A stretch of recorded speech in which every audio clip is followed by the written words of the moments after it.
वैसे शाहीन शाहिद को मास्टरमाइंड के तौर पर देखा जा रहा है, जिसके इर्द गिर्द फरीदाबाद मॉड्यूल की कहानी घूम रही है। जो अचानक घर से कहां गायब हो जाती थी, यूरोप शिफ्ट होने की बात क्यों करती थी, और सवाल यह भी है कि क्या उसकी गतिविधियों के बारे में परिवार वालों को पता नहीं था। आप भी देखिए पूछताछ में परिवार वालों ने क्या क्या बताया है।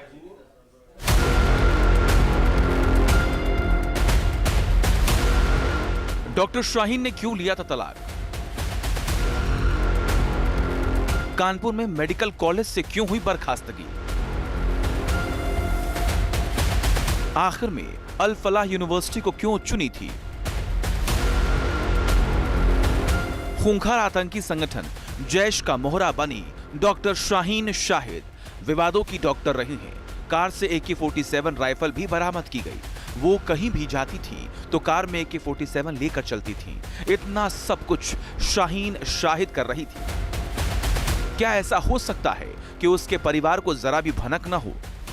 इन्हीं खुलासों से लखनऊ में शाहीन का घर ऐसा एपिसेंटर बन गया जहां तमाम सवालों को उनके परिवार के जवाबों का इंतजार है कि डॉक्टर शाहीन शाहिद की गतिविधियों के बारे में परिवार को पहले से पता था या नहीं। हम आए घर की तलाशी में, बस और घर की तलाशी में क्या क्या कुछ नहीं, कुछ नहीं कुछ नहीं मिला। सर ये बताइए क्या बात हुई? आपकी बातचीत क्या हमारी कोई बात नहीं हुई इनसे।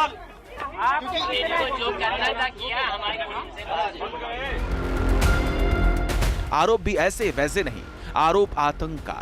जिस माटी पर जन्म हुआ उस देश को दहलाने का, और ऊपर से शाहीन के साथ साथ परवेज भी गिरफ्तार हुआ। अब देखिए आखिर शाहीन शाहिद ने अचानक घर क्यों छोड़ा था। कभी देखा नहीं आपने कुछ? शाहीन क्या सच्चाई यही कि जांच चल रही है और क्या मतलब कुछ तो हुआ होगा तभी उनको हिरासत में लिया गया होगा। हाँ कुछ तो हुआ तभी तो हिरासत में लिया गया। अब हमारे साथ कुछ होगा तो हम भी हिरासत में हो जाएंगे। बिल्कुल।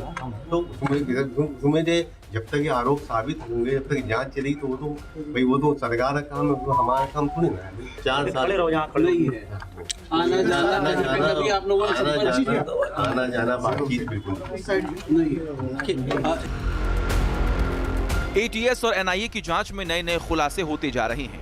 जांच एजेंसी NIA के हाथ कई अहम सुराग लगे। इसी कड़ी में शाहीन के पिता और भाई से ATS ने पूछताछ की। परिवार का कहना है कि पिछले 1.5 साल से संपर्क में नहीं है। ग्राउंड रिपोर्ट में हमें कुछ ऐसे लोग भी मिले जो शाहीन के परिवार को बड़े करीब से जानते थे। पारिवारिक दोस्तों से हमने बात की। बाउंड्री से सटा हुआ जो घर बना हुआ है, उनकी बेटी के बारे में इतना सब कुछ लिखा गया है, मीडिया में दिखाई पड़ रहा है।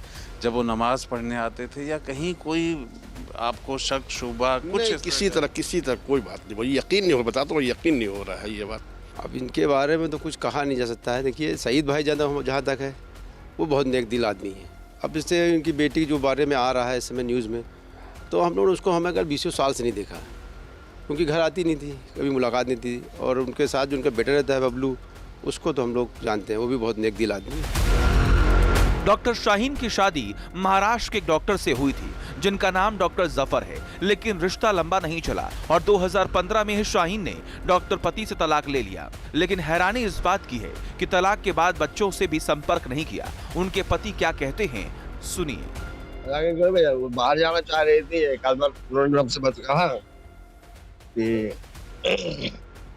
जाने की जिद करती थी। ऑस्ट्रेलिया वाला से और यूरोप से कुछ कंट्रीज से उनके लिए ऑफर्स आते थे।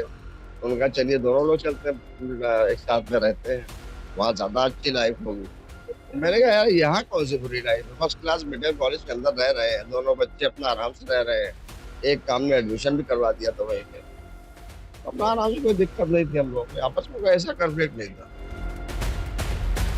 तलाक के बाद शाहीन ने फरीदाबाद में रहना शुरू किया। अल फलाह यूनिवर्सिटी से जुड़ गई, जहां वो छात्रों को पढ़ाने के साथ ही रिसर्च में जुटी थी। इसी दौरान उनकी मुलाकात डॉक्टर मुजम्मिल से हुई, जो अब खुद भी आतंकी जांच के दायरे में। बताया जा रहा है कि शाहीन मुजम्मिल की गर्लफ्रेंड है। आरोप है दोनों जैश के बड़े हैंडलर थे। अल फलाह विश्वविद्यालय का कमरा नंबर 13, बिल्डिंग नंबर 17, जो इसी यूनिवर्सिटी परिसर में है, जहां पूरी साजिश का खाका तैयार हुआ। ATS और NIA ने कमरा नंबर 13 से कई डिजिटल उपकरणों को अपने कब्जे में ले लिया। उधर यूनिवर्सिटी के एक प्रोफेसर का कहना है कि शाहीन का अनुशासन ठीक नहीं था। वो अक्सर मैनेजमेंट को बिना बताए बाहर चली जाती थी।